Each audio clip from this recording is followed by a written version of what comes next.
cam4.fr, le plus grand site de webcam live réservé aux adultes.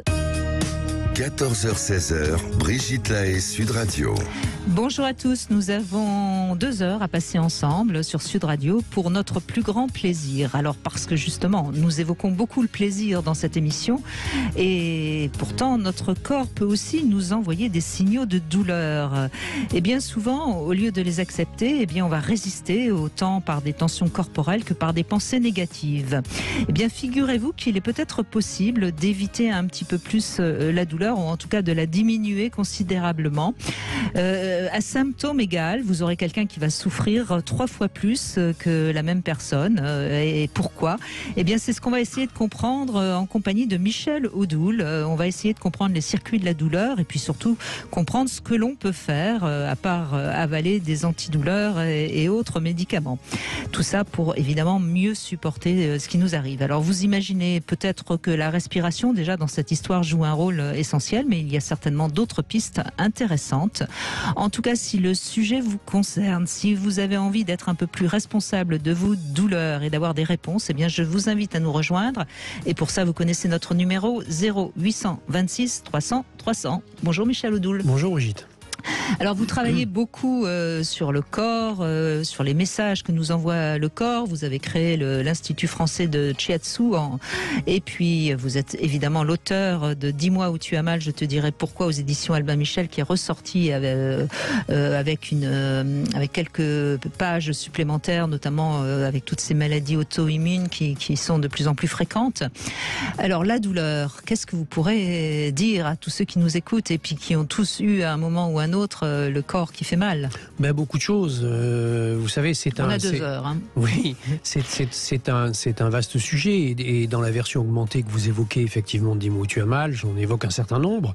On est dans une question qui est une véritable question de société d'aujourd'hui. D'ailleurs, une étude publiée en 2017, ça fait donc déjà même quelques années, aux États-Unis, dans la revue Science, déterminait que les 2 types de pathologies qui explosaient le plus de façon galopante à travers le monde, c'était 1, les pathologies liées à l'obésité, et 2, les pathologies liées au traitement de la douleur, c'est-à-dire à la prise d'antalgiques de type morphinique, qui avaient des conséquences qui étaient dramatiques puisque ça pouvait aller jusqu'au décès des personnes.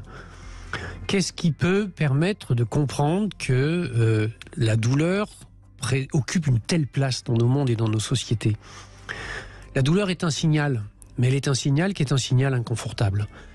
Et que tant que nous ne serons pas en capacité de comprendre ce qu'elle est en train de nous dire, c'est-à-dire de quoi elle est en train de nous parler, eh bien il va y avoir une difficulté effectivement à l'intégrer et à l'accepter en tant que telle. Ça veut dire quoi ? Ça veut dire que quand on a une douleur qui se manifeste, la première chose à faire, c'est déjà de comprendre ce qu'elle nous dit, c'est ça ? En tout cas, plutôt que de résister et de prendre des antidouleurs tout de suite ? À minima, posons l'hypothèse. Vous savez, j'explique souvent dans mes formations à mes élèves que si quelqu'un a une très forte migraine, un mal de tête très important, c'est bien de s'interroger sur le pourquoi du mal de tête, mais prendre une aspirine n'est pas gênant du tout, à la condition que la prise de l'antidouleur ne soit pas destinée à anesthésier la conscience, mais soit simplement destinée à ramener le confort suffisant pour pouvoir réfléchir de façon sereine. Donc la douleur n'est pas quelque chose qu'il faut ignorer, mais c'est quelque chose qu'il faut reconnaître dans ce que c'est, dans ce que ça signifie pour nous. Et là, il y a une vraie... comment on va dire ça ? Une vraie question et une vraie réponse qui existe sur le plan sociétal. Nous sommes les enfants d'une croyance qui a émergé après le 19e siècle et la science glorifiante, qui nous faisait croire que le confort, c'était l'absence de contraintes ou la facilité. Et donc, partant de là, à partir du moment où nous considérons que nous sommes dans des sociétés qui sont savantes et qui évoluent, etc., celles-ci doivent nous procurer une satisfaction de tous les instants, une satisfaction des sens. Et dans cette vision-là, eh bien, la douleur a de moins en moins de place. Elle devient même quelque chose qui est insupportable ou inacceptable. Et que donc, face à elle, la seule réponse qu'on peut envisager et accepter, c'est de la faire taire. Or, le problème, c'est qu'à nouveau, c'est la même chose que couper les fils électriques d'une lampe rouge qui s'allume ou d'une alarme qui se met en route parce qu'il y a le feu à la maison. La douleur est un signal extrêmement important. Ce signal important, il s'exprime à travers nous par l'inconfort. il s'exprime à travers nous par un ressenti qui est désagréable. Mais il ne faut pas traduire ça par le fait que ça nous veuille du mal. Il faut juste traduire ça que l'interpellation est d'autant plus forte qu'elle est vitale et nécessaire. Ça veut dire que notre corps nous dit quelque chose, nous envoie un message très fort. Notre corps nous dit quelque chose. Et il nous envoie un message extrêmement fort. Et si je me casse la jambe, le message de la douleur, il est « attention, ne te réappuie pas sur ta jambe ». Et c'est quelque chose de tout à fait sain. Laisse-lui le temps de se réparer. Voilà. Mais on sait pertinemment, par exemple, que quand on a mal au dos et qu'on téléphone à son ostéopathe et qu'on obtient un rendez-vous, par le plus grand des hasards, quand on raccroche le téléphone, on commence à avoir un petit peu moins mal. Or, qu'est-ce qui a changé si ce n'est l'idée de se dire il va y avoir une solution ou une réponse, ça va être pris en main. Et d'ailleurs, on le voit avec l'enfant qui se fait mal, il suffit que sa maman le prenne dans ses bras et caresse la zone qui est douloureuse. Et déjà, elle lui fait un bisou sur le genou et le petit garçon ou la petite fille sont très heureux et ils ont oublié la douleur, etc. Parce que il y a à la fois dans notre corps des messagers qui sont les messagers de la douleur. Il y a des hormones particulières, des substances pain, etc., qui sont là pour nous informer de ça. Mais il y a aussi dans notre corps d'autres neurotransmetteurs et informateurs, et notamment des endorphines naturelles que notre corps va sécréter. À partir du moment où, quelque part en nous, quelque chose, et peut-être que la question du sens et de la prise de conscience de ce qui se joue peut participer à cela, que ce soit à travers des techniques volontaires, vous évoquiez la respiration, ou que ce soit à travers la manière avec laquelle on donne une raison d'être à ce qui est en train de nous arriver, eh bien nous allons faciliter la sécrétion de ces endorphines naturelles qui vont, de par elles-mêmes, commencer à faire diminuer la douleur, à la résorber en tout ou partie. Alors le problème peut-être dans notre société aussi aujourd'hui, Michel Odoul, c'est que la médecine actuelle veut de moins en moins mettre du sens sur nos maladies et accepte de moins en moins l'idée de la psychosomatique qui quand même à un moment donné était intéressante à comprendre parce que justement ça permet de remettre un peu l'église au milieu du village, si je puis dire. Oui, oui, j'aime bien l'expression parce qu'en même temps elle est porteuse d'un sens caché qui est intéressant. Non, pas du tout. Mais c'est à la fois exact pour une certaine partie de cette médecine et en même temps il y a toute une partie de la médecine et je travaille avec beaucoup de médecins. J'ai participé il y a 15 jours à un DU de médecine où on enseigne des techniques de méditation et comment les neurosciences arrivent à nous montrer ça. C'est-à-dire qu'il y a à la fois une partie de la médecine qui entend ça et qui commence à intégrer ça. Aujourd'hui, on commence à comprendre l'intérêt des médecines énergétiques. On opère à cœur ouvert en Europe aujourd'hui uniquement par anesthésie, par acupuncture. Et que par conséquent, on commence à comprendre que le processus douloureux ou les outils qui peuvent permettre l'anesthésie des ressentis pour une raison donnée et parfois à juste titre, sont des choses qui peuvent être autogérées, maîtrisées et comprises. Que la question du sens et que l'association de l'esprit dans le travail sur la douleur corporelle soit quelque chose de fondamental, oui. Mais là, ça nous amènera peut-être pendant cette émission à devoir faire une différence majeure entre ce qu'est la douleur et ce qu'est la souffrance, qui sont deux choses différentes. Et c'est-à-dire, de comprendre que finalement la douleur, qui est un ressenti corporel, n'est peut-être que la résurgence de quelque chose qui est une souffrance, qui est une, si j'osais dire, une douleur sur l'être. D'accord, oui. Voilà. C'est-à-dire que la souffrance ce serait psychique, si je puis simplifier, et la douleur corporelle. Enfin, si on veut vraiment... La souffrance concerne l'être, la douleur concerne le corps. D'accord. Eh bien, on va vous aider en tout cas à comprendre vos douleurs ou vos souffrances. Et puis peut-être que déjà, on pourra définir si c'est une douleur ou une souffrance en fonction de votre témoignage. Vous connaissez notre numéro 0826 300 300. On parle vrai sur Sud Radio comme toujours. On aborde des sujets qui peut-être parfois peuvent déranger certains. Mais c'est notre vérité et notre credo, notre éthique. Allez, on fait une petite pause et on retrouve Marjorie dans un instant. 14h-16h, Brigitte Lahaie, Sud Radio. Nous sommes en compagnie de Michel Odoul aujourd'hui et nous essayons de mieux comprendre ce que nous dit la douleur. Bonjour Marjorie. Oui, bonjour Brigitte, bonjour Michel. Bonjour. Ben voilà, en fait, moi j'ai appelé parce que c'est vrai que le début de l'émission m'a pas mal parlé parce que voilà, moi j'avais des calculs à vésicule. Ouais. Voilà. Et donc du coup j'ai été opérée, on m'a enlevé la vésicule et en fait ce que vous disiez là, que un peu, de vouloir finalement stopper la douleur, pour le coup on m'a stoppé la douleur, mais je me demande si, en fait, vous voyez, si ça influence pas sur autre chose. Le fait d'avoir stoppé cette douleur-là. Vous voulez dire, est-ce que j'ai peut-être pas suffisamment compris cette douleur-là et que ça peut m'amener à autre chose? C'est ça que vous voulez dire plus clairement? Oui, ça aussi, oui. C'est vrai que moi, j'ai mis longtemps à me faire opérer. J'ai mis 1 an parce que je voulais pas trop me faire opérer parce que ça me dérangeait qu'on m'enlève un organe, clairement. Et donc j'ai essayé plein de choses. Bon, rien n'a été efficace, donc j'ai fini par me faire opérer. Mais surtout que c'est terriblement douloureux, des calculs. Non, mais c'est plus que douloureux, c'est-à-dire que ça peut être dangereux. Il y a un moment donné, si jamais vous avez un calcul qui se libère dans le canal cholédoque, ça va vous déclencher une cholécystite. Donc ça, déjà, au niveau douleur, c'est quelque chose d'assez sérieux. C'est du style colique néphrétique, etc. Donc c'est une véritable douleur intense et violente. Mais également, il y a un vrai risque parce que les risques de septicémie sont très, très importants. Donc peut-être qu'il y a eu une véritable nécessité, dans votre cas, à enlever la vésicule et qu'il n'y a absolument pas à vous interroger a posteriori sur le bien fondé ou pas. De toute façon, le passé, il est là, on ne le change pas ultérieurement en y réfléchissant. En revanche, vous dire qu'est-ce que ça voulait dire et pourquoi est-ce que j'ai été conduite à ça, là, effectivement, il y a peut-être... des réponses à trouver. Des réponses à trouver. Oui, voilà, c'est ça. Non, mais c'est vrai qu'après, je l'ai fait vraiment parce que voilà, c'est un peu ça. C'est la menace du risque que ça s'aggrave et que ça déclenche quelque chose de plus grave a fait que finalement, je l'ai fait. Et vous avez sans doute eu raison, bien sûr. Oui.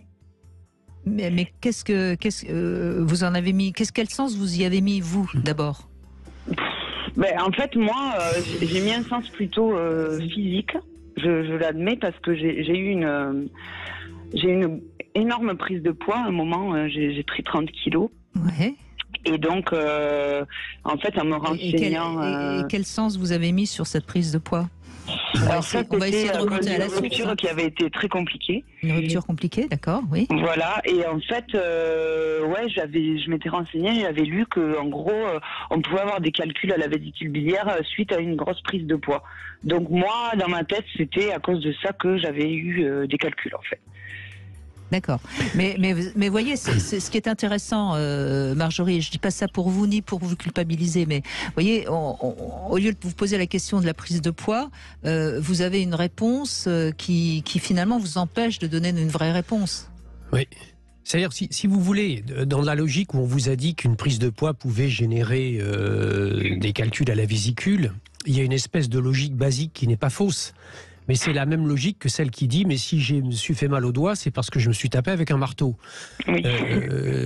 Très bien, la question elle est qu'est-ce qui a fait que je n'ai pas eu la vigilance pour ne pas me taper sur le doigt avec le marteau? C'est-à-dire quel est le contexte dans lequel, et vous l'avez nommé quelque part, qui a été cette rupture, qui a été une rupture difficile. La prise de poids est une première signature d'un besoin de se sécuriser par rapport au monde et de mettre de la distance entre le monde et lui parce qu'il nous fait souffrir. Et la deuxième des logiques qui émergent derrière, c'est que la vésicule biliaire en tant qu'organe, elle répond à une question de fond, c'est quelle est ma place ? C'est-à-dire que la question que vous vous posiez sans doute, c'était que en quoi le vécu et la séparation que vous avez eu à cette époque-là, vous remettez en cause personnellement et vous conduisez à vous poser la vraie question de savoir quelle est la place que j'occupe dans le couple et dans quelle mesure je ne me mets pas en dépendance vis-à-vis de l'autre. Oui.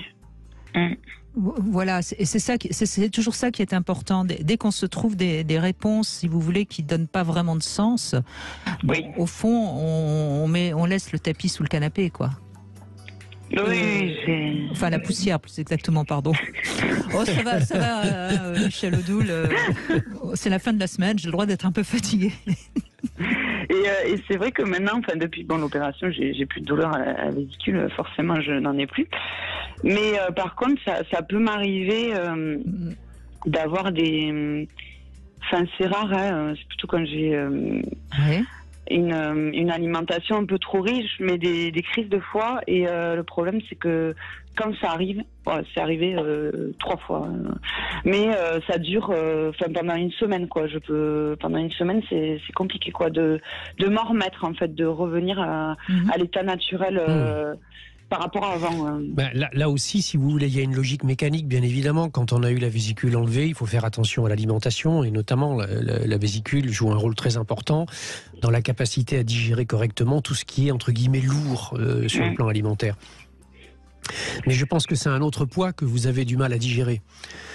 C'est le poids des mémoires, c'est le poids des souvenirs et des choses qui ne sont pas cicatrisées. Le foie, c'est l'organe qui fabrique la bile et qui la confie à la vésicule. Donc c'est une équipe qui travaille ensemble, foie et vésicule. Et si la réponse à la question psychique de la vésicule, c'est quelle est ma place, la réponse à la question du foie, c'est qui suis-je ?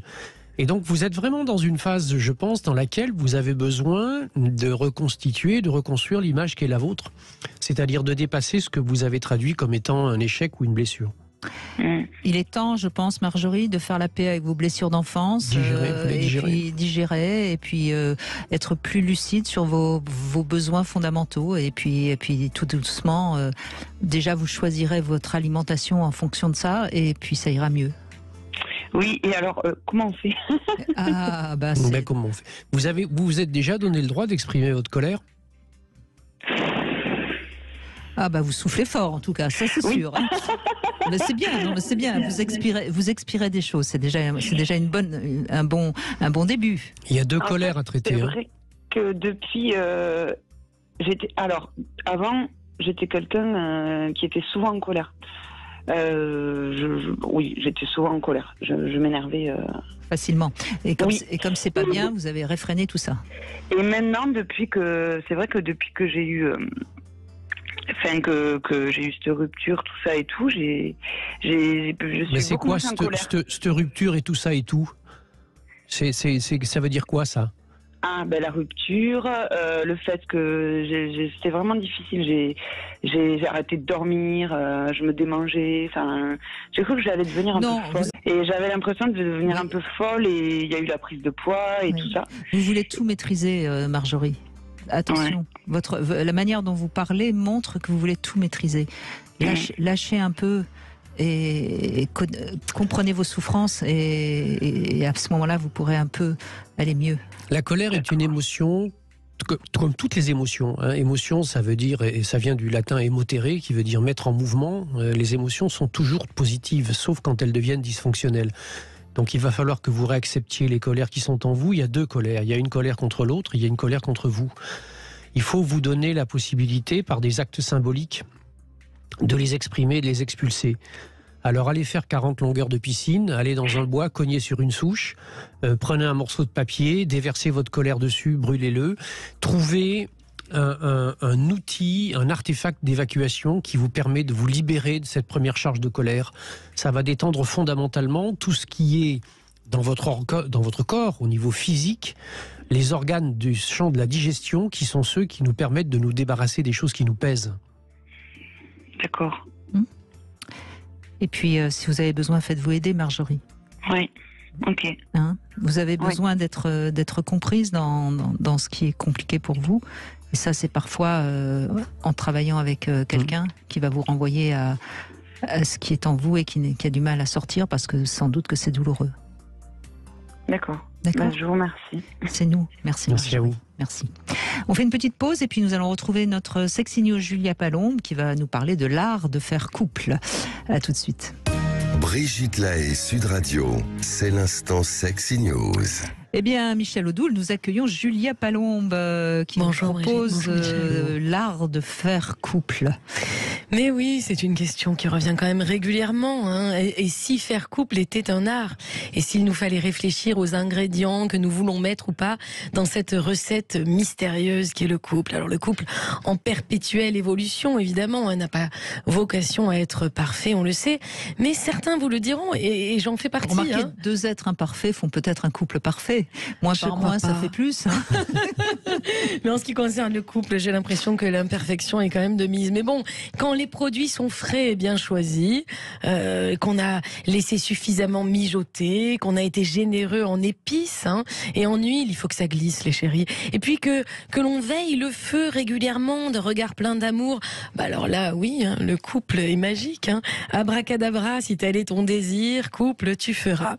Quels seraient donc les fameux ingrédients à se procurer de toute urgence? Alors, j'en ai recensé quelques-uns. Alors, une mentalité de fer, oui, c'est comme la verge, solide et fière, inaltérable. Les soucis peuvent aller se faire cuire un œuf, rien ne passera à la porte d'entrée de mon précieux couple. Voilà ma première règle d'or, mes chéris. On est d'accord, les soucis, ça se gère avec les gens emmerdants. Je sais pas, les banquiers, les producteurs, mais pas sous la couette. Les non, psys, je vous en prie. Je me suis retenue. On les adore, les psys, on les embrasse. Il faudra également prévoir une généreuse louche de tendresse, indispensable bouclier à la bêtise du monde. Ça vaut toutes les sauces tomates de ta maman, la tendresse. Hein. C'est doux, c'est chaud, ça sent bon, ça réconforte en n'importe quelle saison. La tendresse, c'est le liant du couple, je crois. Mais soyons honnêtes, elle est d'autant plus délicieuse, cette tendresse, lorsqu'elle est accompagnée de sa botte magique, j'ai nommé le piment. Ah oui, avec lui, le couple se forgera des souvenirs brûlants, c'est certain. Le piment fait monter la température et rougir de désir. Le piment fait transpirer, il fait jouir. Le piment est au cœur de la santé du couple. Il fait partie de mon top 3 des indispensables. Alors après, quoi d'autre à ajouter dans la grande marmite du couple heureux? Eh bien, je dirais du vin. Du vin, bien sûr, pour accompagner les discussions sur la poésie de la vie. Langues déliées, fantasmes et désirs partagés se déploieront. Le vin est idéal pour élaborer des plans romantiques, rêver ensemble, admirer la beauté d'un ciel étoilé, pour partager les émotions, les sensations, les passions. In vinos, on dit veritas, mais moi je dis in vinos, amour. Amouras. Bon. Alors, est-ce que Vous avez peut-être un peu bu, justement. c'est ça, je suis ivre. Est-ce que ça durera toute la vie? Bon, la question ne mérite même pas d'être posée. Rien ne dure éternellement, hein, on le sait. Il ne nous reste qu'à accepter la durée indéterminée, un peu de sagesse dans ce monde de brut. Je sais ce que vous allez me dire. En 2023, est-ce que le couple doit être exclusif? Oui, mais alors ça, c'est à chacun de décider, hein, les cocos. À vous de prendre vos responsabilités. Il en va de votre liberté. Les bons ingrédients peuvent se marier avec toutes les recettes du monde, avec toutes les envies du monde. À chacun de se mettre au fourneau. Mais alors, c'est peut-être là le vrai souci. Hein. Aujourd'hui, plus personne ne veut cuisiner. On veut commander, se faire livrer. On veut appuyer sur un bouton et recevoir le kit complet. Mais faire couple, c'est un art. Un art ne se vend pas en kit, mes chéris. Un art, ça se bosse, ça se pense, ça se rafraîchit, ça change de perspective, c'est audacieux, aventureux. Un art, ça ose, ça gicle, ça choque. Plein feu sur l'animalité en nous. Carnage sur fond rouge sang, apothéose du chaos. Et puis, ça revient comme une caresse, lumière tamisée, nuage de fumée au loin, une symphonie qui nous parvient, d'abord imperceptible, puis galopante sous nos veines remplies à bloc d'envie, de désir, de folie. Soudain, le calme se fait. La tempête est passée. Avons-nous survécu? Telle est la question. Sommes-nous assez fous pour survivre? Sommes-nous assez résistants pour encaisser la suite? Sommes-nous assez curieux pour aller voir de l'autre côté de la nuit? De l'autre côté de la nuit, mais que se cache-t-il? As-tu envie de le savoir? Es-tu prêt à risquer ton cœur? On n'a rien sans rien, disaient les anciens. La joie se mesure-t-elle au regard des risques encourus? Ah, il se pourrait bien. Qui n'a jamais souffert ignore le bonheur, dit la citation. À deux ou plus si affinité, traverser le feu et renaître de ses cendres. C'est peut-être ça la définition de l'art de faire couple. N'ayez pas peur des flammes, chers auditeurs. En amour, elles sont vos amies. C'est intéressant parce que tout d'un coup, comme ça, en vous écoutant, Julia Palombe, j'ai pensé à quelque chose dont nous avons parlé avant l'émission, Michel Oudou. J'ai pensé à la part d'ombre dont parle beaucoup Jung.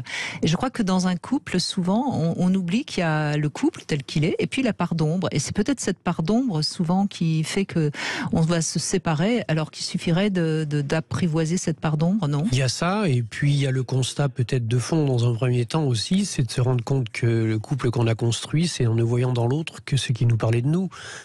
Et que... Oui, mais c'est justement la part d'ombre, voilà, l'autre. Voilà, Oui. et la part de l'autre qui est celle qui peut-être nous interpelle, et justement ce que disait Jung dans sa théorie de la réconciliation des opposés, dans cette interpellation, il y a une incitation à. Il n'y a pas une notion de rejet ou de fuite. Il y a une notion au contraire de conquête, et dans ce que l'autre nous montre, il y a peut-être quelque chose à comprendre de nous-mêmes, et de la part à prendre. Moi, je trouve que oui, c'est assez culinaire, mais tout en étant frappé au coin du bon sens.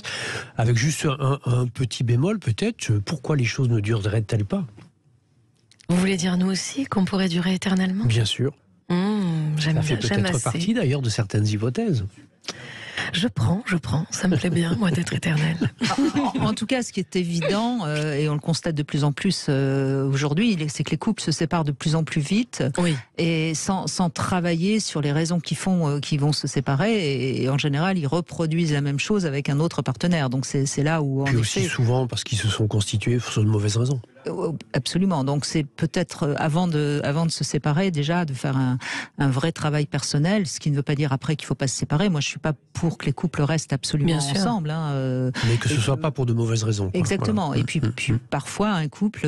Moi, j'aime bien l'idée qu'un couple c'est aussi un parcours initiatique et que Bien parfois, on a travaillé beaucoup de choses sur soi dans ce couple-là, et puis qu'il est temps de passer à un autre couple. On voit bien d'ailleurs qu'il y a des personnes qui vont vivre les 20 premières années avec quelqu'un et qui vont choisir un partenaire ou une partenaire très différent parce qu'ils auront avancé dans leur construction personnelle. Mais en effet, c'est ça qui est beau aussi, se quitter d'ailleurs. sans cesse dès qu'il y a quelque chose qui ne va pas, c'est sûr que c'est très infantile. Faut travailler un petit peu. Alors, en tout cas, Julia Palombe, vous aidez les couples à mettre le feu dans votre spectacle. Il paraît-il très chaud, qui marche bien d'ailleurs. Ça s'appelle. C'était formidable. Ça s'appelle Fantasy. Fantasy, pardon. C'est tous les samedis à 21h30 au théâtre Montmartre, Galabru. Oui. Et soirée exceptionnelle, évidemment, le 14 février. pour vous, On les n'y échappe couples. pas. Mais oui. On sera là tous ensemble. En tout cas, la première était féerique. Eh ben, je vous souhaite une très belle soirée également samedi à 21h30 au théâtre Montmartre Galabru. Merci Julia. Merci Brigitte. On continue avec Tony qui nous a rejoint. Bonjour Tony. Bonjour. Bonjour Tony. Alors justement, première question, est-ce que vous êtes en couple d'abord, avant de poser ma question? Oui, tout Bon. à fait, tout à fait. Et En alors, couple. est-ce que pour vous la fidélité est une valeur essentielle? Pas du tout. Pas du Absolument tout. pas. D'accord, pas Ah du non. tout. Bon, donc vous êtes infidèle et vous acceptez que votre partenaire le soit. Exactement. Bon, ben écoutez, très bien. Ça fait partie du couple. Oui, mais En tout cas, d'une autre. et pourquoi pas, si c'est votre, si vous l'avez décidé ensemble, pourquoi pas. Je crois qu'aujourd'hui, on a plusieurs manières de faire couple, justement, et c'est une nouvelle liberté. Deuxième Tout à fait. Deuxième question, quelle est votre position sexuelle préférée, Tony? Alors, ma position, c'est... Alors, je ne connais pas le nom, mais j'aime quand mon partenaire est sur le dos et moi dessus, en fait. Quand votre partenaire, vous êtes avec un homme? Oui. D'accord. Votre partenaire est sur le dos, c'est-à-dire le ventre face à vous, hein? Oui, tout à fait. Et moi, en fait, dessus. Mais je ne connais pas cette position. C'est un peu la nom de cette position du je ne sais missionnaire, il me semble. Enfin, je ne sais pas comment on Je ne l'appelle sais pas. dans le milieu gay, mais pas. Alors là, du tout, je ne sais pas. a priori. Oui, mais je comprends maintenant votre question de, le choix de l'infidélité. C'est beaucoup plus fréquent dans les couples gays que dans les couples hétéros. Mais oui, C'est c'est clair, vrai. c'est vrai que c'est quelque chose d'assez répandu et on va dire je vais pas dire inné parce que Non, c'est pas non, un terme surtout exact, pas, mais surtout bon, pas, parce qu'il y a c'est vraiment des quelque couples gays qui sont pour la fidélité, etc. Il ne faut pas faire d'amalgame non plus. non, Mais bien sûr, c'est vrai tout à que fait. vous avez plus souvent tendance à être libre que dans les couples hétéros, c'est vrai. Exactement. Et alors, dernière question. Est-ce que vous avez un bon souvenir de votre première fois ou pas? Oh que oui, oh là là, Oh. oh que oui. Bon, Ah oui. J'avais 17 ans et je me rappelle parfaitement de la personne, quand ça s'est fait, comment, dans quelles conditions. Ouais, c'était vraiment top, vraiment. eh bien écoutez, ça fait plaisir à entendre. Eh bien, je vous laisse poser une question à Michel Odoul, il vous écoute, allez-y. Bonjour déjà. Oui, bonjour. Et ma question est la suivante, c'est en fait le fait de justement d'avoir des aventures extra-conjugales en fait. Je me demande si éventuellement dans un couple c'est quelque chose qui peut éventuellement soit s'atténuer ou totalement disparaître, ou est-ce qu'éventuellement le fait d'être rentré en fait dans ce mode de fonctionnement, est-ce que c'est un fonctionnement qui sera en fait quelque chose qui s'interroge sur le temps en fait, qui ne s'arrêtera pas forcément? Bah là, vous savez, je crois que je vais vous faire une réponse de Normand, c'est-à-dire que ça dépend. Parce que, en fait, si vous voulez, cette notion de fidélité ou cette notion on va dire, du besoin de la curiosité et d'aller voir ailleurs, elle est très intimement liée à la manière avec laquelle on perçoit la complétude, le remplissage de son être et de sa vie avec l'autre dans le couple. Et dans ce qui est le partage. Si le partage, il est uniquement dans la satisfaction des sens, il y a un moment donné où effectivement la curiosité, le besoin sera toujours présent. Quand au fur et à mesure du temps, l'intensité des besoins pulsionnels peut diminuer, peut se calmer, la libido peut peut tout doucement se calmer et devenir moins importante, ça va conduire à une moins grande recherche et un moins grand besoin d'aller chercher ailleurs. À cela, ensuite, va venir se rajouter l'élément favorable d'un couple qui dure, c'est-à-dire le moment où il va y avoir, au-delà du partage, une complicité véritable. Et cette complicité, elle conduit en général justement au fait qu'on est satisfait dans ce qu'est la relation avec celui qui partage notre vie. Donc ça va dépendre tout à fait de ce remplissage des besoins qui est, suivant les individus, plus ou moins intense et important. Il n'y a aucune fatalité, il n'y a aucune décision, on n'est pas dans quelque chose de rationnel, on est véritablement dans ce que sont les pulsions de fond et les besoins de fond de l'individu. D'accord. Donc ça peut tout à fait se détendre, se relâcher, se calmer avec le temps et etc. Comme ça peut tout à fait continuer sans qu'il y ait de problématique par rapport à ça. Mais ce qui est important évidemment, pour que tout le monde le comprenne bien, c'est qu'il ne faut pas y mettre une question de morale dans cette histoire. Non, on ne parle pas de ça. Oui. Je sais bien que vous ne parlez pas de ça, mais je le précise pour ceux qui peut-être y mettent encore une notion de morale. Et c'est toute la difficulté actuelle, c'est qu'on est à la fois libéré tout en étant encore très marqué par notre culture judéo-chrétienne. Et c'est pour ça que c'est des questions qui ont encore besoin d'être discutées pour que tout le monde trouve sa place. Mais là, à nouveau, comme en toute chose, il n'y a ni fatalité, ni chose qui s'impose à nous et venant de l'extérieur, etc. Tout est intimement lié véritablement aux vécus qui sont les nôtres, à l'histoire de vie qui est la nôtre, aux choix de vie qui sont les nôtres. Et à nouveau, l'être humain est ainsi fait qu'il trouve la tranquillité, le calme dans la satisfaction des besoins, mais des besoins fondamentaux. Je ne parle pas simplement des besoins de surface. Et donc je pense que là, après... En tous les cas, ce que vous me dites... Oui, Tony. En tous les cas, votre analyse fait écho, en fait. Oui, ça fait écho, ok. Eh bien, tant mieux. Finalement, c'est vous qui avez eu les réponses, c'est pas nous. Merci, Tony. Exactement. Je vous en prie, merci. Merci à vous. Allez, on fait une petite pause et puis on continue à évoquer avec vous vos douleurs, quel sens faut-il leur donner et puis surtout comment les atténuer. 0826 300 300, on se retrouve tout de suite. Le plus grand site de webcam live réservé aux adultes. 14h-16h, Brigitte Lahaie, Sud Radio. Et oui, ça fait mal quand Michel Odoul vous donne des réponses. Dis-moi où tu as mal, je te dirai pourquoi. Et aujourd'hui, évidemment, plus particulièrement encore, on appuie là où ça fait mal, puisqu'on parle de la douleur. Ce qui est intéressant, on l'a peut-être pas dit depuis 14 heures, mais c'est que le circuit de la jouissance et de la douleur, c'est le même. Bien sûr. Ça, c'est quand même... intéressant. C'est intéressant, mais si vous voulez, c'est très basique et très fondamental. Physiquement parlant, le corps n'aime pas la douleur. Donc il amène une réponse. Cette réponse, ce sont les endorphines naturelles. C'est des éléments qui permettent justement de calmer ce ressenti de douleur. Ce sont des informations qui ne vont plus être traitées de la même façon. Sauf que ces endorphines, quand leur travail est fait, elles se dégradent. Et c'est là où elles laissent la place à d'autres sécrétions hormonales qui s'appellent la sérotonine et l'ocytocine, qui sont les hormones de la récompense. Et que donc on voit combien là, il y a la clé finalement de tout ça.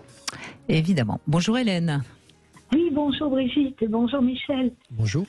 J'écoute, je vois vos paroles parce que je vous écoute depuis toujours, j'ai lu vos livres. Et là, en ce moment, je me confronte à une douleur qui dépasse ce que je peux supporter, on va dire. Voilà. Alors c'est-à-dire C'est-à-dire, j'ai un ulcère variceux qui est là depuis 10 ans, qui s'est agrandi parce que j'ai eu le staphylocoque, voilà, la gangrène. Donc, c'est parti d'un demi-centimètre et ça tient la moitié de la jambe et tout le pied. Un ulcère variceux très profond sur un membre accidenté, c'est-à-dire paralysé. Et donc, il a fallu faire un pontage l'été dernier pour remplacer l'artère qui était entièrement bouchée. Et à partir de là, l'ulcère ne guérissait toujours pas. Donc, avec des douleurs très fortes. Donc j'ai eu l'idée de faire du caisson, une paire d'art à Marseille. Et ça m'a apporté énormément de bien-être, c'est-à-dire je commence à guérir de l'ulcère.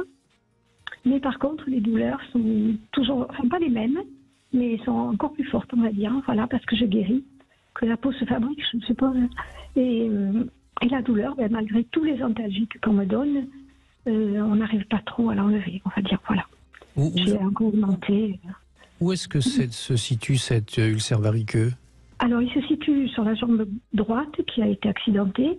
Il part de la moitié de la jambe jusqu'au doigt de pied. Oui. Et la présence, le staphylocoque, c'est nosocomial ou pas ? Je l'ai plus. Je l'ai eu. J'ai pu m'en séparer. Donc, les docteurs à Marseille m'ont dit que je l'avais plus. Oui. Vous êtes sur Marseille ? Je suis sur Aix. Mais en fait, je me suis soignée sur Marseille entièrement. Oui. Voilà. Parce que en dehors de la réponse classique que moi je pourrais vous donner à travers le fait que c'est le domaine que je maîtrise le mieux et que je connais le mieux, c'est effectivement d'aller voir un praticien en shiatsu et en psycho-énergétique qui va sans doute vous aider à la fois à donner du sens, etc. Mais sachez quand même que pour les questions de douleur, il y a aussi un type de thérapeutique qui est particulièrement efficace et pertinent, qui s'appelle l'acupuncture. Donc je pense que de toute façon, dans le service hospitalier dans lequel vous avez été traité, ils doivent sans doute connaître des médecins acupuncteurs qui seront capables de traiter ça, puisque on sait traiter la douleur par l'acupuncture. On fait même aujourd'hui des opérations sous anesthésie uniquement par acupuncture. Donc ça peut être une réponse majeure. Ça, c'est sur le plan de la réponse mécanique à la douleur et la manière avec laquelle, eh bien, effectivement, il y a des messagers de douleur qui arrivent. Ces messagers de douleur, ça peut être un ressenti cutané, ça peut être une transmission par les nerfs, ou etc. Mais ça peut aussi être quelque chose qui vient en fait des fascias. C'est du tissu conjonctif dans lequel il y a des substances douloureuses, ce qu'on appelle les substances P, qui peuvent être sécrétées et qui peuvent générer un ressenti douloureux. Et là, à nouveau, les techniques corporelles de massage et de travail sur le corps peuvent être importantes. Ce que vous avez au niveau de cette jambe, c'est pas de l'artérite ? On m'a dit que c'était au départ, oui, que j'avais de l'artérite au départ. Voilà, c'est ça. Oui. Et maintenant, est-ce que la désagrégation des tissus, elle est arrêtée ? Je pense, oui. C'est ce qu'ils me disent depuis une semaine à peu près. Donc maintenant, il va falloir aller vers la question du sens. Et oui. Ça m'est venu après la mort de mon mari, qui a été une mort dramatique dans mes bras, enfin voilà. Et je pense que depuis, même un docteur, parce que j'ai fait une maladie à l'œsophage juste avant ça, et quand il m'a opéré, c'était un ami, il m'a dit il faut que tu guérisses, il faut faire le deuil de Pierre, sinon tu n'arriveras pas à avancer, tu ne veux plus avancer en fait. Ben oui. Voilà ce qu'il m'a dit, et je pense que c'est encore ça. Oui, mais si vous voulez, moi j'ai entendu comment vous avez vécu la chose vite. Votre mari qui est mort dramatiquement et qui est mort dans vos bras, voilà. Mais non, voilà pas. Non, voilà pas. Qu'est-ce que ça veut dire pour vous, ça ? Que le monde s'est arrêté, que ma vie s'est arrêtée. Je pense que c'est ça, oui. Que vous n'existez plus en tant que femme ? C'est votre jambe droite qui est touchée, madame ? Oui, c'est pas la jambe gauche qui est touchée, donc c'est le féminin. Ça veut dire que sans lui, vous n'êtes plus rien, voyez ? Quelque part. Oui, c'est ce que je ressens en fait. Mais oui, mais alors comment pouvait-il vous aimer si vous n'êtes rien ? Et puis c'est pas la réalité. D'abord, vous n'êtes pas rien, vous êtes Hélène. Et puis vous êtes une femme qui a perdu son mari et qui doit trouver d'autres raisons de vivre, d'exister, parce que c'est un prénom intéressant, Hélène. Dans la mythologie grecque, il y a une Hélène qui a attendu son homme longtemps. Oui, c'est vrai. C'est pas le prénom qu'on aurait dû me donner. Non, mais voyez, Hélène, c'est toutes ces questions-là auxquelles il faut que vous donniez des réponses, parce que sinon vous restez bloqué. Je pense beaucoup à ça et comment vous dire, j'ai une fille adoptive et là ils voudraient que j'aille habiter avec eux. Ils ont acheté une maison près de la mer. J'adore la mer. Ils disent tu vas venir chez nous, tu vas venir habiter avec nous. Et rien que ce projet déjà, ça me. Et puis j'ai une amie depuis peu auprès de moi. Oui, mais n'allez vivre chez eux qu'à partir du moment où vous serez à nouveau, Hélène. Je sais. Sinon, vous passez d'une souffrance à une dépendance, et ça ne va pas forcément vous aider à guérir. Dites juste une question comme ça. Dites-moi, si vous pouviez avoir votre mari au téléphone, qu'est-ce que vous croyez qu'il vous dirait ? Ah, il serait pas content, il voudrait que je sois heureuse, il me dirait, mais vie, qu'est-ce que tu Eh fais bien là alors, vous avez envie de lui faire plaisir ou pas? Oui, oui, c'est sûr, bien sûr. Mais là, depuis qu'on m'a dit que je commençais à guérir, que j'avais un espoir peut-être de m'en sortir, j'ai la douleur, mais il y a des jours, par exemple aujourd'hui, j'ai pas mal. Parce que il y a des moments où je me dis, ça y est, je vais m'en sortir. Et quand je pense à ça, la douleur, on dirait qu'elle s'en va toute seule. Et j'arrive à la juguler rien que par ma pensée positive. Oui, mais c'est pas on dirait, hein. C'est véritable. Ben oui. Et là, aujourd'hui, je vais profiter de ma journée parce que je suis bien. Attendez, vous pouvez me répéter ce que vous venez de dire? Je vais profiter peut-être de la journée pour faire des choses. Non, c'est pas ça que vous avez dit. Parce que je me sens bien. Non, vous n'avez pas dit je me sens bien. Je suis bien. Ah, tiens, comme c'est intéressant. Oui, peut-être. Vous avez raison. Quoi peut-être? Il n'y a pas peut-être. Laissez l'espoir, prenez la décision, décidez-le, décidez d'être vous-même et rendez-vous compte comment, qu'à par réflexe, vous dites les choses telles qu'elles sont. Ben oui, bien sûr que vous êtes bien. Vous savez, Hélène, les choses qu'on traverse, elles sont parfois très très difficiles, mais elles peuvent aussi nous aider à grandir et c'est ça qu'il faut que vous entendiez. Oui, c'est tout à fait ça. Peut-être que le problème que vous avez en tant que femme, c'est que avant de vous marier, vous n'avez jamais été réellement vous, voyez.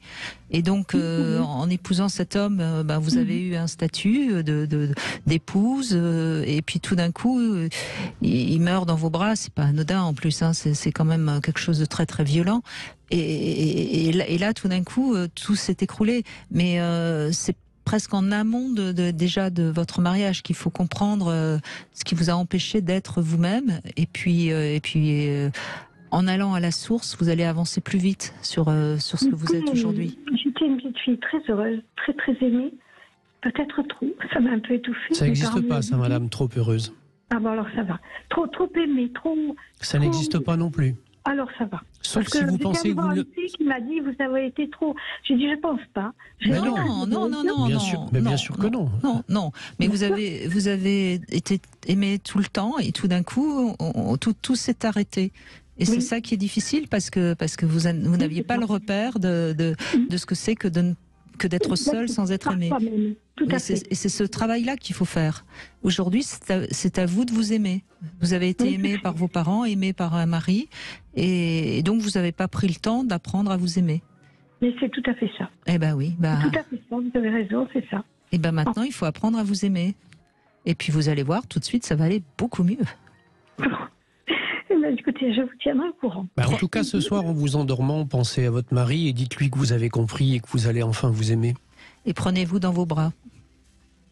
Oui, ça aussi. Brigitte, comment vous dire, j'ai un problème avec le toucher.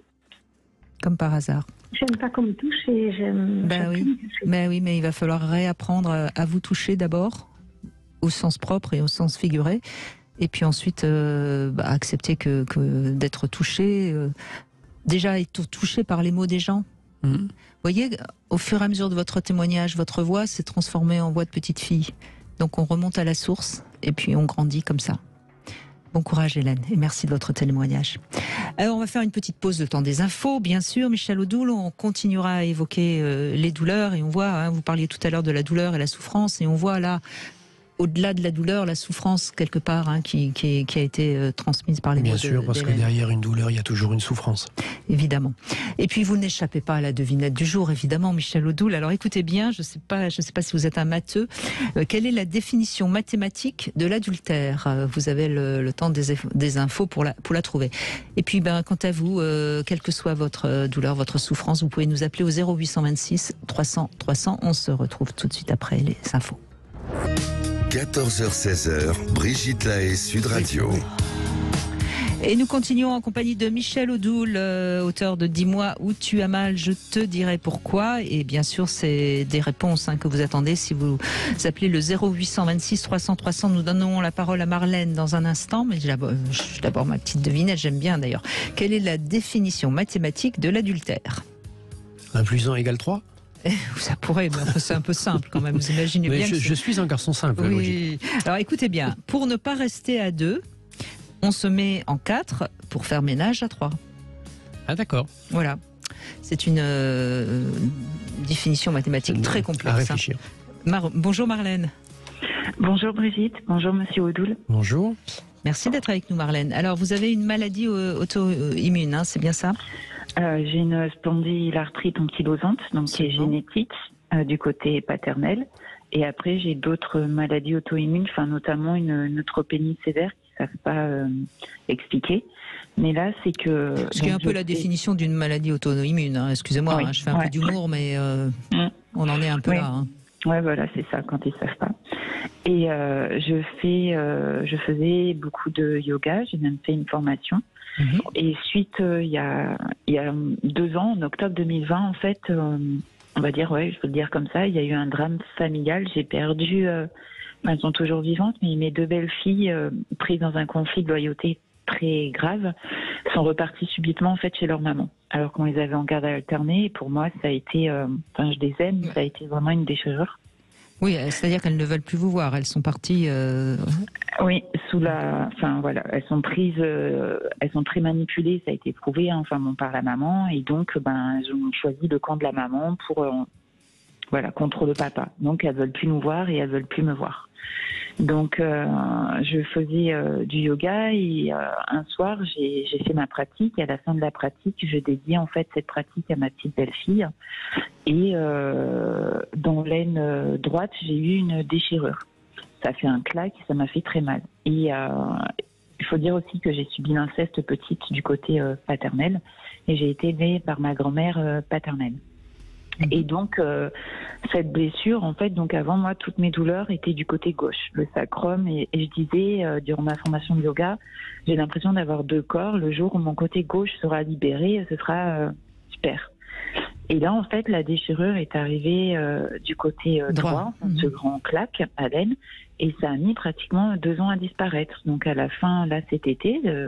ça avait petit à petit, ça s'était très amoindri et donc je retrouvais de l'amplitude dans mon corps. Et sauf que à la fin de l'été, j'ai voulu refaire en fait une posture alors que j'étais bien échauffée et tout ça, et de nouveau, et c'est de plus en plus violent. Et j'ai un énorme kyste poplité de plus de 5 cm derrière le genou aussi. Bon, ce qui est étonnant, Marlène, je vous écoute et vous exprimez très clairement tout ce qui vous arrive, etc. Mais on sent sur le plan intellectuel une bonne compréhension de tout ça. Mais c'est tellement dépourvu d'émotions. C'est la tête qui parle, pas le cœur. On est bien d'accord. Hein. Ça vous a marqué aussi, hein, Michel Odoul, en écoutant Marlène. Mais oui, j'allais investiguer dans la direction du cœur, parce que c'est bien là, c'est là qu'est la blessure. Le corps le dit très clairement. Et ça, c'est intéressant à comprendre, Marlène, parce que vous avez fait certainement beaucoup de travail déjà pour essayer de nettoyer cet inceste, mais quelque part, vous l'avez fait grâce à votre intelligence de la tête, mais vous avez, pour l'instant, vous avez, me semble-t-il, essayé d'échapper à la souffrance. Et votre corps vous le dit, il souffre. Mais comment ça se fait que c'est passé, toutes mes douleurs étaient du côté gauche et subitement maintenant c'est tout du côté droit et que... vous savez, le corps est ainsi fait qu'il a 2 latéralités. Il a un côté droit, il a un côté gauche, il y a une hanche droite, il y a une hanche gauche, etc. On reviendra après sur les manifestations symptomatiques. À partir du moment où vous avez une zone corporelle qui est en tension, vous allez compenser sur l'autre côté. À partir du moment où vous équilibrez la zone qui était en tension, eh bien, elle va prendre sa charge au propre comme au figuré, et à ce moment-là, vont pouvoir émerger toutes les choses qui ont été concentrées et densifiées du côté qui a servi à compenser pendant un certain temps. Et donc, vous savez, on le voit quand on fait une séance de shiatsu ou d'ostéo sur quelqu'un qui a une sciatique dans la jambe droite. La hanche gauche est extrêmement tendue et c'est la plus tendue des 2. C'est-à-dire que le corps, c'est un équilibre, c'est un système global. C'est un système qui va depuis le sacrum, en passant par les deux hanches, les 2 iliaques, la colonne vertébrale, les dorsales, jusqu'au cervical. Un déséquilibre au niveau du sacrum amène à un port de tête qui change et qui devient différent. Des tensions au niveau lombaire vont petit à petit avoir des conséquences au niveau cervical, etc. C'est-à-dire que nos corps physiques sont des ensembles qui sont des ensembles cohérents. Et donc, il n'y a rien d'étonnant là-dessus. Et puis on pourrait même interpréter ça d'une manière un petit peu plus, comment dirais-je, avec la langue des oiseaux. Si vous avez d'une manière très intellectuelle géré la question de l'inceste avec votre père, vous avez réussi à dépasser quelque part tout ça, sauf que en tant que femme, vous ne vous êtes toujours pas trouvée. Et donc maintenant c'est le côté droit qui trinque. Oui, c'est avec mon grand-père. Mon histoire, oui, je la connais par cœur. J'ai beaucoup travaillé tout ça, mais j'arrive pas à l'expulser. Vous avez mis à l'écart cette partie-là, mais vous êtes où, là, vous ? Ce que vous connaissez par cœur, c'est l'histoire phénoménale et l'histoire apparente. Ce sont toutes les causalités externes. Puisque ça, on est même allé jusqu'à vous expliquer l'origine dite génétique de la spondylarthrite ankylosante, qui est effectivement une pathologie auto-immune, mais vous avez des problèmes auto-immunes ailleurs, etc., et qui ne sont pas liés à ça. Et cette génétique, elle vous a été transmise par le père. On voit donc bien qu'il y a une histoire de vie et une incarnation dans cette vie, qui est une histoire dans laquelle le lien et le rapport au masculin est quelque chose qui est, on va dire, compliqué et qui a besoin effectivement d'être dépassé et structuré. Et quand on commence à dépasser et à structurer le rapport au masculin, c'est à ce moment-là que le besoin de constituer le féminin arrive. Il ne peut pas se constituer correctement avant. On ne peut pas constituer son identité et son image de femme tant qu'on n'a pas fait la paix avec ce qu'est le rapport au masculin. Or, lui, il se construit déjà avec le père et l'image du père, et la façon dont la relation à cette image du père, physiquement ou psychiquement, s'est construite. Que ce soit le père lui-même ou toutes les représentations du père, donc les autorités, les hiérarchies, le grand-père, etc. Et donc, bien sûr que vous êtes face à un vaste chantier, mais votre corps, il vous donne deux clés centrales et deux clés majeures. La première qu'il vous donne, c'est la pathologie auto-immune. La pathologie auto-immune, c'est le moment où le système immunitaire, c'est-à-dire ce qui est censé défendre le corps, se déparamètre et dérape et se met à considérer comme étant des ennemis nos propres cellules. C'est-à-dire que votre système de défense, donc notamment par la mentalisation et la chape que vous avez mise sur vos vécus, est ce qui finalement vous nuit et est en train de vous détruire petit à petit. Et que vous avez donc besoin de dépasser ce champ d'explication du cortex pour descendre au niveau du ressenti, au niveau du cœur, donc des émotions et des douleurs. Et là, la deuxième chose que vous dit votre corps, c'est effectivement ce kyste que vous avez au niveau du genou et du genou droit, et qui est la signature qu'une mémoire émotionnelle, parce que le kyste, ce sont des choses qui s'enquistent en nous. Ce sont donc des blessures, des chocs ou des mémoires émotionnelles, mais ils ne s'enquistent pas n'importe où, ils s'enquistent au niveau du genou, qui est l'articulation qui plie, et qui est symbolique de la relation de ce qui s'est passé avec d'autres. Et que cette relation qui s'est passée avec d'autres, c'est celle qui bloque votre rapport à votre vie de femme et à vous-même. J'aime pas mon corps toujours aujourd'hui. Bien sûr, mais je pense que... Et vous aimez ? Est-ce que vous vous aimez ? Non. Non. Donc, vous voyez, c'est même pas votre corps, c'est vous. C'est votre âme, c'est votre... Et quand est-ce que les claques apparaissent ? Quand vous travaillez sur vous-même, par des techniques qui sont des techniques sur lesquelles on vous amène à faire du travail sur le corporel, mais que vous devez dépasser. Peut-être qu'avant de faire du yoga postural, faut-il faire du yoga respiratoire. Faites du prana yoga. Si c'est la dimension qui vous parle. J'ai du mal. C'est très dur pour moi, ça. C'est très dur de rester... mais vous voyez, j'ai du mal. Oui, bien sûr qu'il y a du mal. Il y a du mal à accepter et à laisser vibrer en vous pour vous libérer, Marlène. C'est ça le message, moi, que j'ai envie de vous transmettre. Imaginez un seul instant que vous puissiez, par exemple, vous offrir une séance dans un caisson d'isolation. Vous allez rencontrer le silence des sens. Et ce silence des sens, eh bien, il ouvre une porte à quelque chose qui, au fond de nous-mêmes, peut avoir besoin fondamentalement de s'exprimer. Et que ça dépend fondamentalement de nous d'accepter ce cri qui va venir de l'intérieur, parce qu'il y a une blessure de l'enfant qui est là. Et cette blessure de l'enfant, elle s'est perpétuée à travers votre descendance. Et vous êtes très dur avec vous-même, Marlène. Oui. Il est temps de... Dans l'exigence et la contrainte. Oui. Il faut vraiment... Et c'est quoi ces questions d'isolation ? J'ai jamais entendu. Moi, ce sont des questions d'isolation hyperbare, c'est-à-dire c'est une espèce de grand œuf dans lequel il y a une eau qui est extrêmement chargée en sel, dans lequel vous flottez sans avoir aucun effort à faire. Vous êtes dans le noir le plus total et le silence le plus total. C'est particulièrement interpellant et c'est un vécu d'une intensité absolument incroyable. À la fois parce que... quoi. Pardon ? On est fœtus, quoi. On est un fœtus à soi-même, c'est-à-dire qu'on est dans une phase où on peut recréer quelqu'un d'autre que ce que nous croyons être. Et tout ce que vous avez donné à vos belles-filles, c'était à vous qu'il fallait le donner. C'est pour ça qu'une fois qu'elles partent, ça fait mal. Parce que on a trop tendance, et c'est le problème de beaucoup de mauvais thérapeutes d'ailleurs, on a trop tendance à penser qu'en réparant les autres, on se répare. Mais ça marche pas comme ça. Il faut d'abord se réparer soi.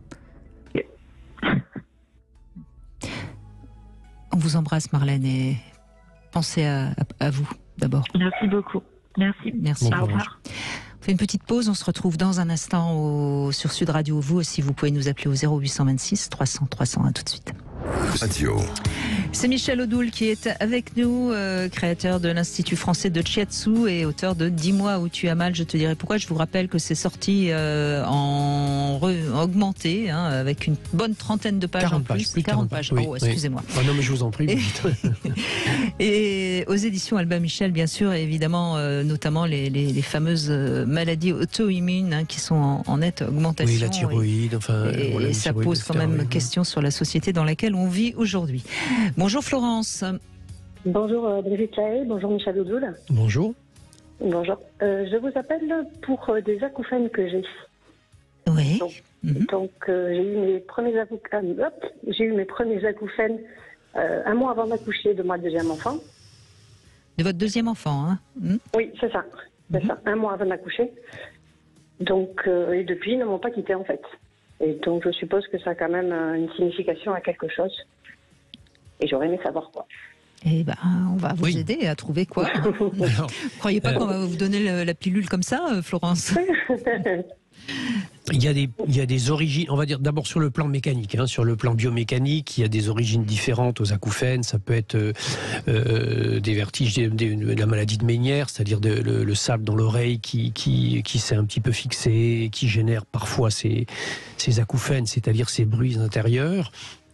La piste la plus fréquente et statistiquement la plus importante, c'est un problème et une tension au niveau des cervicales. Qui génère cela et qui donc fabrique en tout cas ces espèces de sons intérieurs qui peuvent être très invalidants, qui peuvent être très gênants. Et est-ce que ces acouphènes changent en fonction des positions que vous avez? Oui, donc si... J'avais été voir un ostéopathe qui, lui, avait réussi à m'atténuer pendant une semaine les acouphènes en faisant de l'acupuncture. Oui. Mais après, voilà, j'y suis pas retournée, mais c'est vrai que je me bloque très souvent des cervicales et des dorsales. Oui. Donc là, je pense, alors, en dehors de l'ostéopathie, qui peut être effectivement une bonne réponse, je pense que là aussi, il y a des techniques en shiatsu qui sont particulièrement efficaces.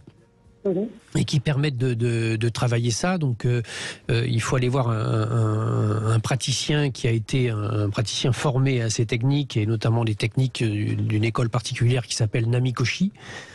Et c'est un travail qui se fait justement sur les trajets des méridiens d'acupuncture qui sont au niveau de la nuque, de chaque côté de la nuque, donc, et sur lequel on fait un travail. C'est assez étonnant et assez souverain. L'idée, en tout cas, au-delà de la question mécanique, qui peut être résorbée de cette façon-là, et à nouveau, je le répète, donc l'ostéopathie, ça peut être donc praticien shiatsu, ce sont aussi des techniques de relaxation, parce que la détente musculaire de la structure de la nuque, donc relaxation, technique d'étirement ou technique respiratoire.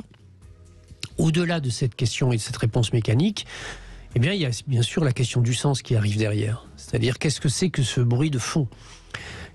Quel est ce bruit, quel est ce vacarme intérieur que nous produisons et qui est peut-être destiné à ne pas entendre autre chose qui aurait besoin d'émerger, qui aurait besoin d'être dit, et le circonstanciel dans lequel elles sont apparues n'est peut-être pas quelque chose de neutre. À la fois sur le plan mécanique, parce que à la naissance du deuxième enfant, il y a des choses qui peuvent bouger au niveau sacro-iliaque, et je l'évoquais tout à l'heure, donc avoir des conséquences au niveau des vertèbres cervicales. Donc là, à nouveau, faites-vous véritablement vérifier de la tête aux pieds. J'ai déjà fait, et on m'avait dit que c'était mécanique, le fait que je l'allaitais aussi. Mais l'ostéo, je vais le voir tous les 1 mois et demi à peu près. Oui, c'est déjà bien, vous prenez soin de vous. Voilà. Mais et après, voilà, qu'est-ce que vous avez sur le plan symbolique, qu'est-ce que vous n'avez pas eu envie d'entendre plus profondément avant que ce deuxième enfant arrive, alors que ça n'a pas été le cas pour le premier, hein? Non, le premier est arrivé très bien, 1 an, quoi. On a attendu 1 an avant de l'avoir, rien de particulier. C'est tout à fait normal. J'ai fait une extra-utérine entre les deux. Oui. Donc est-ce que c'est lié peut-être, je ne sais pas. Ah, peut-être, allez savoir. Hein. Qu'est-ce que vous en pensez? J'ai aucune idée. Ben oui, mais voyez, Florence, c'est ce qui est important. C'est quand même essayer de soi-même déjà de réfléchir et de trouver du sens. Et ça, je le dis pas spécialement pour vous, mais je le dis pour tout le monde. C'est sûr qu'il est extraordinaire, Michel Oudoul. Il vous donne toujours les réponses.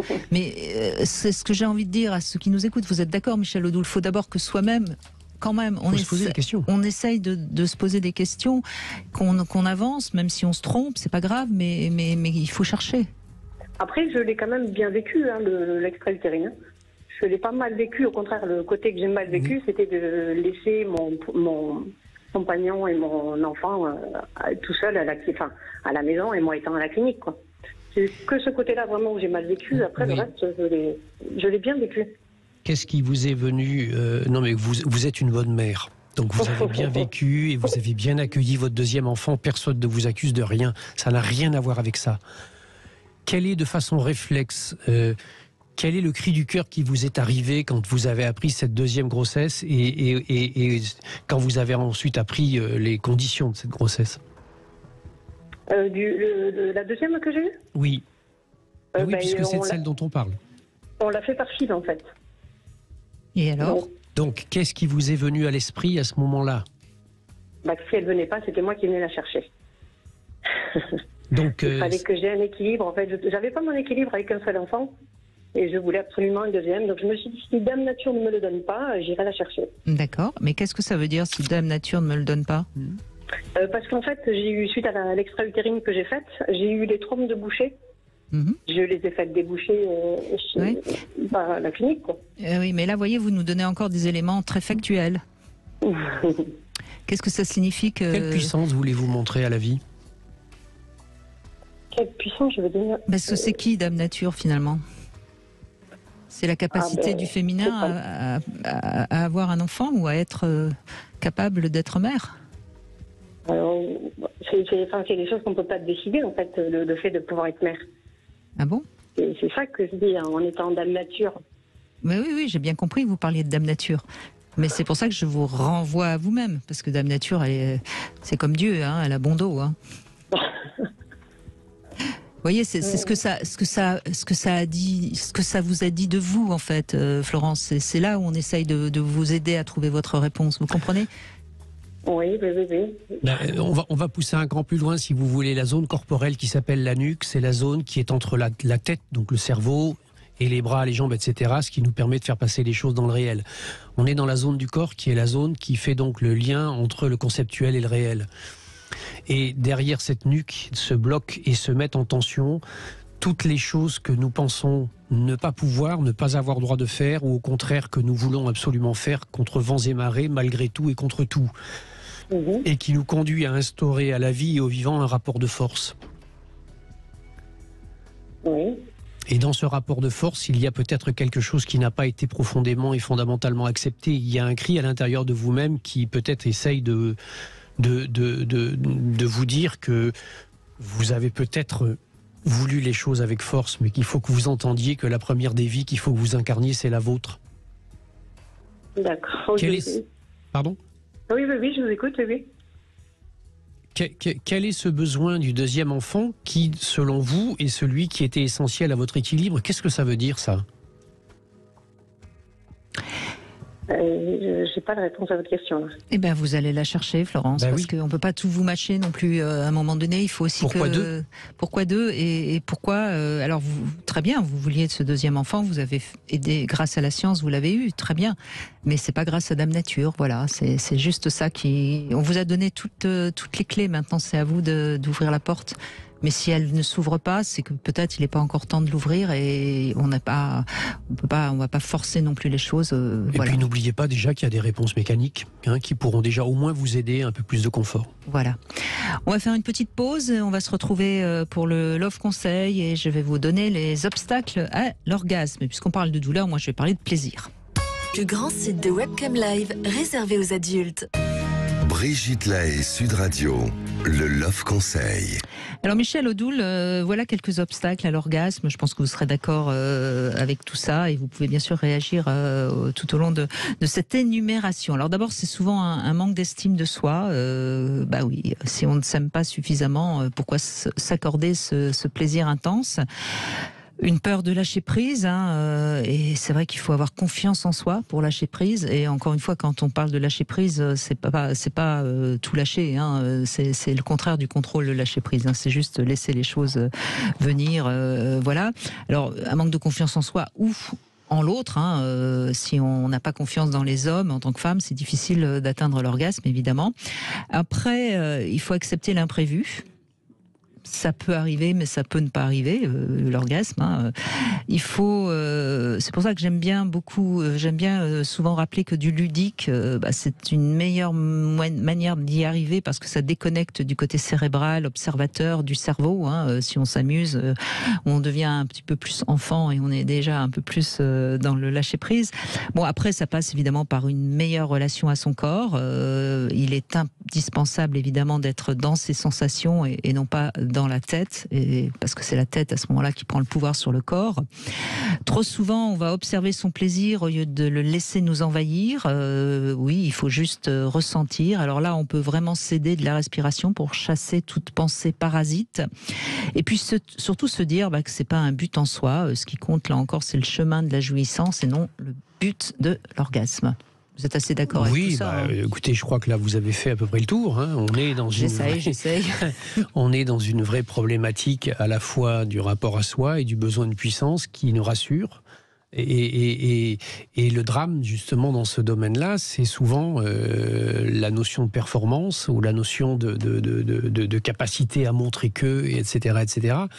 Alors qu'en fait, dans ce qui est la relation à l'autre et la relation jouissive, donc qui conduit à l'orgasme, il y a au contraire la nécessité à un abandon de soi et donc à une confiance totale dans ce que, à la fois quelque chose en soi peut produire et de la joie et de la jouissance et ce que l'autre peut nous apporter. Et je suis toujours assez surprise de voir à quel point les personnes dans la relation sexuelle sont presque plus dans le besoin de donner du plaisir à l'autre que d'en recevoir. Oui. Ce qui montre bien cette incapacité à offrir ce don de soi, son orgasme à l'autre, en quelque sorte. Et puis c'est la peur de ne pas être aimé dans son imperfection. Mais nous sommes tous des êtres parfaits. Mais bien sûr. Voyons. Alors, moi j'aime bien sa couleur déjà de ce jouet, de ce petit stimulateur Tiani Harmony Duo de la marque Lelo qu'on retrouve sur l'enseigne rudesplaisirs.com et c'est Garance qui l'a reçu et qui va nous en dire un peu plus. Bonjour Garance.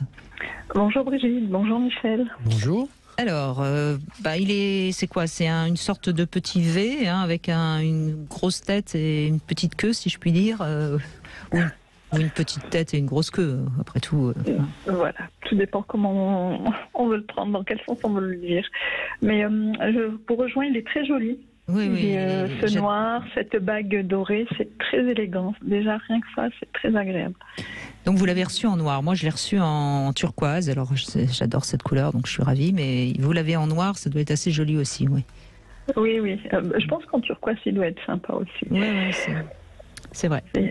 C'est très. Alors, après, comme moi je suis seule, il est prévu aussi pour être en couple, mais moi je suis seule, donc je l'ai utilisé en solo et c'est très agréable aussi. Donc, j'ai pas eu la nécessité d'utiliser spécialement l'application connectée, mais déjà rien que le plaisir que l'on peut retirer par son usage solitaire, c'est déjà très bien. Moi, ce que j'ai apprécié, c'est que j'en ai d'autres de jouets et qui sont un peu plus...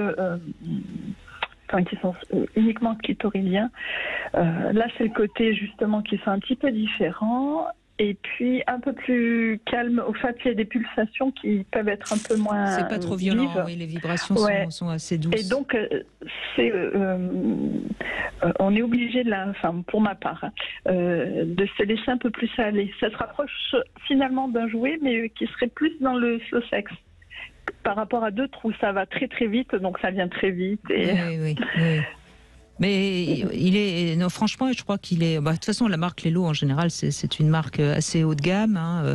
Il est, oui. Bon, après. Donc il a évidemment clitoris, point G, 4 modes de vibration. Qu'est-ce que vous pourriez en dire de plus? Une matière, évidemment, c'est silicone haut de gamme. Hein. Absolument. Ouais, vraiment, c'est un très très beau jouet. Très beau jouet. Et moi, je suis très heureuse parce que je l'avais vu en magasin. Je m'étais dit, tiens, je me l'offrirai prochainement. Et puis, c'est venu à moi. Donc, c'est formidable. Ah, merci. Rudesplaisirs.com. Totalement. Rudesplaisirs.com. Hein, déjà, merci Sud Radio. Oui, bien sûr. Mais cela dit, c'est vrai qu'il n'est pas donné. Hein. Il est relativement cher. Mais c'est vraiment un jouet un peu luxueux, je crois. Hein. Voilà, et je me suis dit, il me reste plus qu'à trouver l'homme pour l'essayer avec. Oui, pas de raison que vous le trouviez pas. Oui. Il vous fallait trouver l'objet, vous l'avez eu, donc il reste plus qu'effectivement à trouver. Oui. Maintenant, si vous trouvez l'homme de qualité comme ce jouet, vous aurez peut-être plus besoin du jouet. Hein. Oui. En tout cas, c'est tout le mal que je me souhaite. En tout cas, ce qui est bien, c'est que vous préparez votre corps à l'arrivée de cet homme, grâce au jouet. Oui, tout à fait. Alors, c'est parce que moi, je viens juste de divorcer, donc je suis dans une redécouverte de moi-même, de mon corps. Et là, c'est un moment agréable. Écoutez, continuez à profiter de votre corps et puis laissez du temps. Il faut un petit peu de temps, de latence. Hein. On peut pas comme ça de se passer tout de suite d'un autre homme. Peut-être qu'il vous faut un peu de temps. Bon, écoutez, je suis ravie pour vous. Et puis merci. Quelle note vous lui donnez? Tiens, j'oublie. Un 9. Un 9 sur 10 pour ce... Ah oui, un 9 sur 10. Et je vous remercie parce que tout à l'heure, à un moment donné, vous avez justement parlé du fait que quand on met fin à une relation, il faut le voir de façon positive sur le fait que c'est peut-être qu'on arrivait au bout de ce qu'on avait à vivre et cette façon de voir positive aide beaucoup. Donc, merci. Ah oui, pendant la chronique de Julia, oui, j'ai dit ça. Oui, mais parce que je pense que le couple, c'est aussi une expérience initiatique et qu'il ne faut pas non plus croire à tout prix qu'il faut absolument maintenir son couple, même si parfois il faut dépasser les épreuves. Hein, mais vous êtes d'accord avec ça, Michel, j'imagine? Bien sûr. Oui. Donc, écoutez, tant mieux, Garance. Non seulement on vous a envoyé le jouet, mais en plus on vous a envoyé le message. Alors, écoutez... Je suis comblée, merci beaucoup. Merci à vous. Alors 9 sur 10 pour ce stimulateur Tiani Harmonie Duo de la marque Lelo, turquoise ou noir, que vous retrouvez sur l'enseigne rudesplaisirs.com. Voilà un joli cadeau pour la Saint-Valentin. On continue avec Marie qui est avec nous. Bonjour Marie. Bonjour Brigitte, bonjour Michel. Bonjour. Merci d'être avec nous Marie. Alors, donc moi aujourd'hui je vais parler d'un problème un peu... Pas trop banal, on va dire. Moi, mon souci principal, on va dire actuellement, de santé, c'est que j'ai des flatulences vraiment très, très récurrentes. Alors, pas forcément liées à mon alimentation, puisque j'ai l'alimentation, je pense, assez diversifiée. Mais, voilà. Donc, alors, je n'ai pas de ballonnement, je n'ai pas de problème de transit, rien de tout cela. Mais par contre, maintenant, j'essaie de me réfléchir du plus loin que je m'en souvienne. C'était il y a au moins 4 ou 5 ans. Alors, est-ce que ça a été ça ou pas? J'ai donc perdu beaucoup de poids parce qu'il y avait une séparation et que je me suis retrouvée seule. Et je me rappelle que je m'étais dit, je vais en parler au médecin. Donc, il m'avait donné donc un traitement du méthoxane, peut-être Michel connaît, qui avait plus ou moins fonctionné, mais sauf que je me suis dit, je ne vais pas prendre ça à vie à un moment donné, donc je l'ai arrêté. Après, ça ne me dérangeait pas plus que ça, et finalement, connaissant du coup le livre de Michel Odo, je me suis dit, un jour, il faudrait peut-être que j'achète le livre pour voir si les gaz, ça a une signification par rapport au corps, enfin, je ne sais pas. Oui, et alors, vous avez découvert quelque chose dans le livre de Michel Audin? Non, je ne l'ai pas acheté, et du coup, aujourd'hui, quand j'ai su... tant pis pour vous, allez, on passe à la suivante. Ah oui, ça c'est dramatique, ça. Ah non. Mais alors, c'est juste pour dire que, voilà, c'était une signification, tant pis, je fais avec. Je fais avec. Mais aujourd'hui, je me suis dit, tiens, je vais participer à l'émission. Peut-être qu'il va m'éclairer, ou tant pis, il faut faire avec, je ne sais pas. Je ne sais pas si quand on a quelque chose qui est inconfortable dans notre vie, on doit en conclure, il faut faire avec. La capacité au lâcher-prise, la capacité à donner du sens, etc., n'a jamais été destinée à dire qu'il faut faire avec, mais à comprendre ce qui est en train de se jouer, ce que notre corps est en train de nous dire, pour justement qu'il n'ait plus besoin d'exprimer ça de façon désagréable et inconfortable. Parce que j'imagine que ces gaz et ces flatulences, c'est quelque chose au quotidien qui n'est pas obligatoirement confortable. Non, tout à fait. Surtout, il y a des moments où c'est pas le moment. Oui, parce qu'autant ça peut être, on va dire les mots clairement, ça peut être très agréable de péter toute seule. Mais un des effets physiques. Mais quand c'est en public, c'est un peu embêtant, oui. C'est un petit peu embêtant. Et très globalement, on va aller pousser les choses assez trivialement, jusqu'au bout, etc. Vous avez repositionné historiquement l'émergence de cela. Et la seule question qu'on peut vous poser, c'est très globalement, physiquement parlant, que produisent les gaz? C'est-à-dire, en clair, qu'est-ce qui vous gonfle? J'espère pas tout, parce que du coup, comme c'est tout le temps... Mais non, mais c'est tout le temps. Mais c'est tout le temps et ça provoque un véritable inconfort dans la vie sociale et sociétale. Alors, est-ce que le fait d'être célibataire est quelque chose qui vous gonfle? Ah, je suis plus célibataire. Enfin, vous n'êtes plus célibataire? Non, non, du tout. Il y a eu plein de... Non, c'est pas ça du tout. Par contre, oui, en effet, je devrais me poser la question, qu'est-ce qui peut me gonfler? Mais oui. Et la deuxième des choses, c'est alors à nouveau la réponse mécanique, bien évidemment. Il est évident qu'il est possible que ça soit lié au traitement que vous avez eu à l'époque, etc.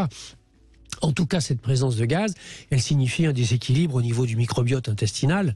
Ça, c'est quelque chose, normalement, que des praticiens et des médecins ou homéopathes ou autres peuvent vous aider à réguler. Et ça, c'est vraiment quelque chose. Retravailler son microbiote, vous allez trouver dans les boutiques bio un certain nombre de préparations qui peuvent vous aider à le faire. C'est quelque chose qui est tout à fait faisable.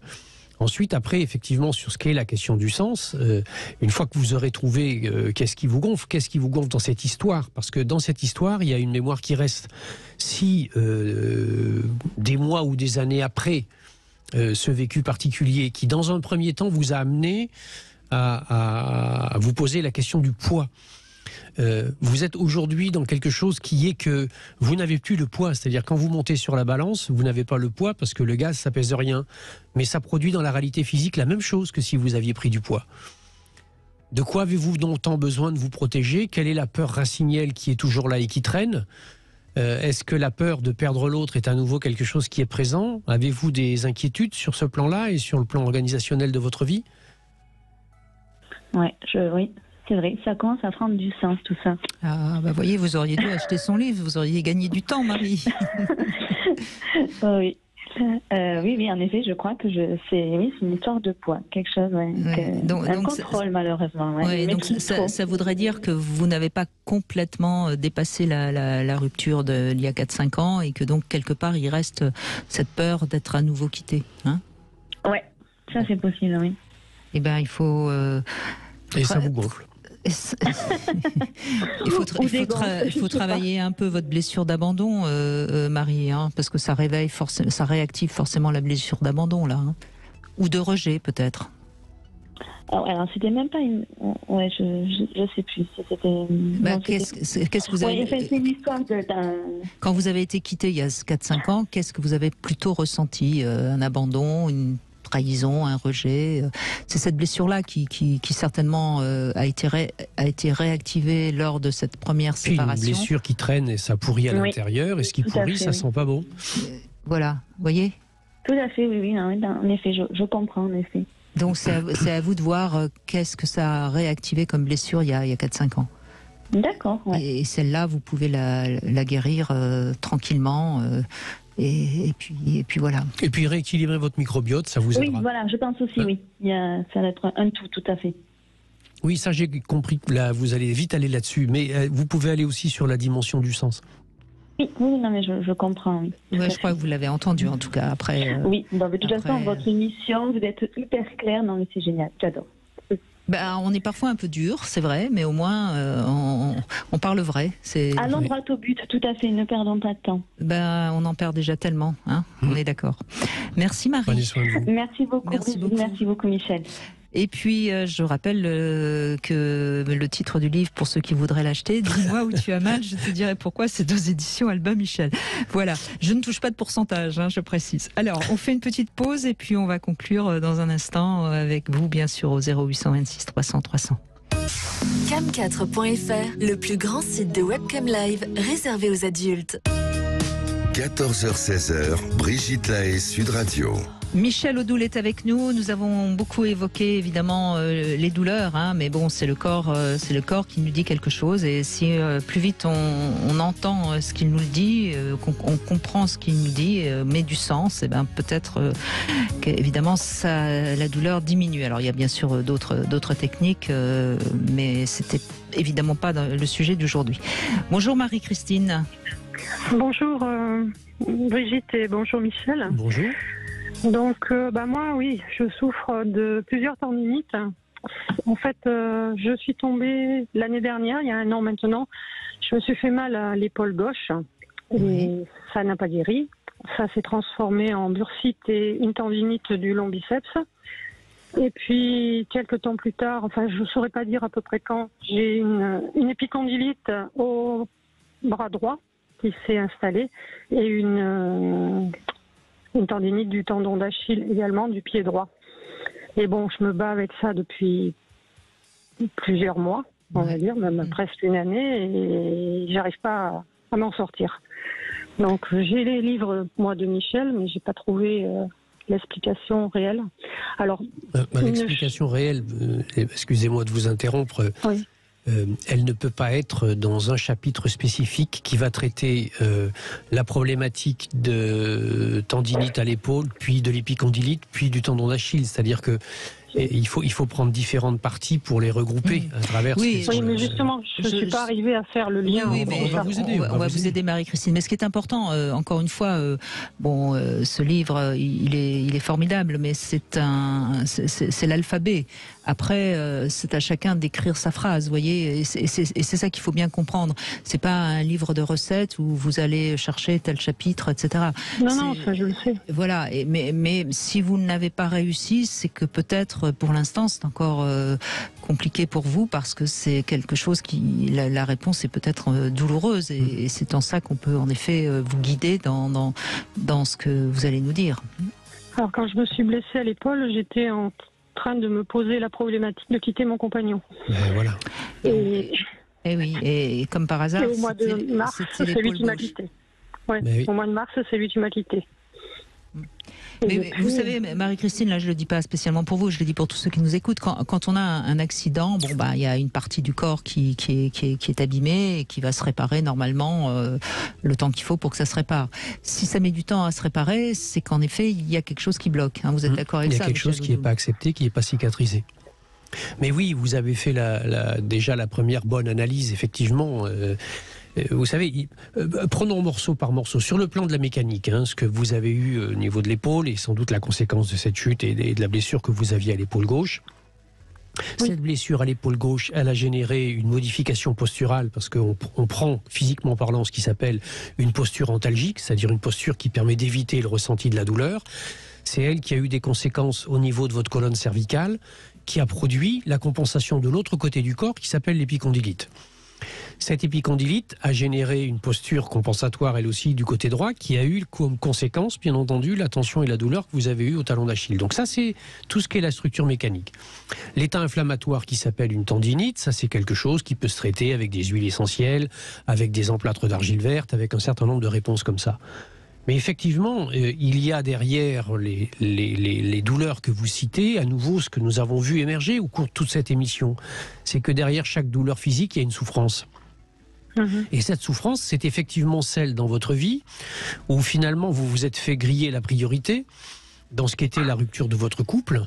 Et à travers votre corps, vous avez exprimé ce qui se passait. C'est-à-dire que l'épaule, dans le corps, c'est la partie du corps qui est représentative des contraintes ou des empêchements que nous avons à agir ou à faire liés à quelqu'un d'autre. Et c'était l'épaule gauche. Donc effectivement, votre conjoint vous a grillé la priorité, alors que vous auriez voulu, vous, être celle qui décide et qui passe à l'acte pour ce qui est de la séparation. Vous avez vu à travers son geste, à travers sa décision à lui, qu'il est allé plus vite que vous et que peut-être lui aussi avait des raisons d'avoir envie que ce couple s'arrête.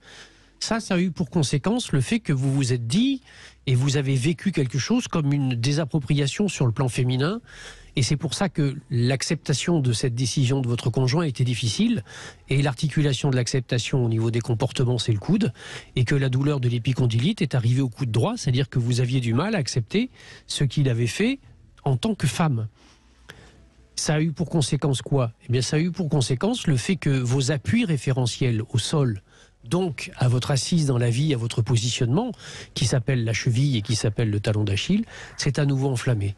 Et tout ça est porteur de feu, c'est-à-dire d'une émotion de fond. Donc il faut que vous fassiez la paix avec cette rupture et que vous intégriez profondément que sans doute, il vous a rendu en fait un service majeur et un service magnifique, parce que la culpabilité peut-être du choix et de la décision de rompre et d'arrêter cette relation de couple, eh bien elle va lui appartenir à lui en premier plutôt qu'à vous. Alors oui, le problème c'est qu'il est revenu dans ma vie, donc aujourd'hui c'est compliqué. Ah. Mais c'est peut-être important de comprendre ce que signifie ce couple pour vous, et puis peut-être aussi ce besoin au fond que vous aviez de contrôler cette relation, hein, puisqu'au fond vous vouliez mettre un terme, c'est lui qui a mis un terme, et puis c'est lui qui revient, donc c'est lui qui quand même a le pouvoir dans cette histoire. Et vous avez l'impression que c'est lui qui est aux commandes, voilà, c'est ça. Hein, on est d'accord. Ouais. Et ça vous voit peut-être pas si bien que ce soit lui qui soit aux commandes. Ah ben non, ça ne va pas vraiment. Ben voilà, une réponse intéressante. Oui, et d'autant plus que quand il revient, vous ne le renvoyez pas dans ses pénates. Ouais. En fait, c'est de la colère que j'ai avec les tendinites. C'est ça. Il y a du feu, oui. Ouais. Il faut que j'arrive à faire la paix avec tout ça. Oui, mais la colère, vous l'avez vis-à-vis de qui? De vous ou de lui? Oui, c'est certainement vers moi que je la mets. Oui, là c'est le cerveau qui vient de répondre. Décision. Là c'est le cerveau qui vient de répondre. Et le cœur, il dit quoi? Le cœur, il sait plus trop où il en est. Ben non, oui, vous voyez. Bien sûr. Parce que s'il vous a quitté une fois, il peut peut-être vous quitter. Et puis il pourra peut-être revenir. Oui, de toute façon, j'ai ressenti le syndrome d'abandon, ça c'est clair, ça m'a fait un choc. J'ai perdu pied quand il m'a annoncé ça. Alors que je le souhaitais quelque part, mais oui, il m'a grillé la priorité. Effectivement. Oui. Mais est-ce que vous le souhaitiez vraiment, ou est-ce qu'il y avait de la souffrance dans ce couple? Parce que si c'est ce que vous souhaitiez vraiment, pourquoi vous êtes tombé sur l'épaule gauche au lieu de le quitter? Oui, mais il y a de l'amour, mais c'est pas bon. Ça me convient pas. Donc c'est une relation qui vous fait du mal. Toxique, voilà. Oui. Voyez. Oui. Donc et pourquoi vous restez à ce moment-là? Pourquoi vous l'avez repris? Voyez, mais encore une fois, moi, je vous pose des questions, je vous donne pas de réponse. Hein, Christine. J'ai conscience qu'il faut que je coupe complètement. Non, peut-être pas. Mais en tout cas, que vous donniez des vraies réponses à cette relation. Qu'est-ce qu'elle vous répondiez à la question, mais moi, je suis quoi là-dedans? Oui, je suis utilisée. Et ben voilà. Et donc, pourquoi vous acceptez d'être utilisée? Où vous êtes, vous, finalement, dans votre histoire?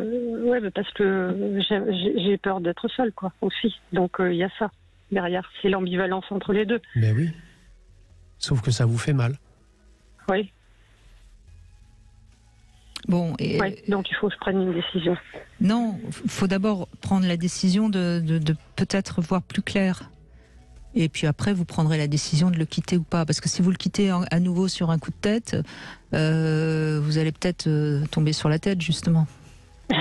Non, mais voyez, je plaisante un peu parce que bon, c'est un peu facile là. Mais voyez, c'est d'abord d'être plus clair sur ce qui vous a mis dans cette relation et pourquoi vous vouliez le quitter, pourquoi vous l'avez pas quitté, qu'est-ce que ça vous a fait quand il vous a quitté et pourquoi vous l'avez repris. C'est ces réponses-là qu'il faut vous donner. Mais ça prend du temps, là, parce que ça fait beaucoup de réponses. Hein. Voilà, parce que la vraie question, c'est pas la question, c'est dois-je le quitter ou pas. La question, c'est y a-t-il possibilité de construire un couple et de quelle façon? C'est-à-dire, y a-t-il des mauvaises raisons à être ensemble ou pas? Quelles peuvent être les bonnes raisons à être ensemble? Et c'est ça qui vous donnera la réponse, qui fera qu'à ce moment-là, effectivement, votre couple a une raison d'être ou que votre couple n'a pas de raison d'être. S'il a une raison d'être, vous serez capable de poser le point sur la table et de dire voilà, c'est comme ça et pas autrement. C'est-à-dire de poser des règles, etc. Mais il y a une vraie réflexion à avoir là-dessus avant de obligatoirement vous dire je dois décider ceci ou cela. Voilà, parce que vous avez peut-être justement tendance à agir un petit peu vite, justement, Marie-Christine. Oui. Pour l'instant, c'est lui qui commande, je dirais. Donc, c'est lui qui a imposé ses conditions et c'est vrai que ça ne me convient pas. Voilà, oui. On peut le comprendre. Merci en tout cas, Marie-Christine, merci beaucoup. Merci Michel Oudoul de tous ces éclairages que vous avez apportés durant ces 2 heures. On va laisser la place maintenant à C'est votre avenir. Et puis demain, nous serons avec Sandy Boulanger et nous verrons s'il est possible pour tous d'avoir du sexe sans sentiment.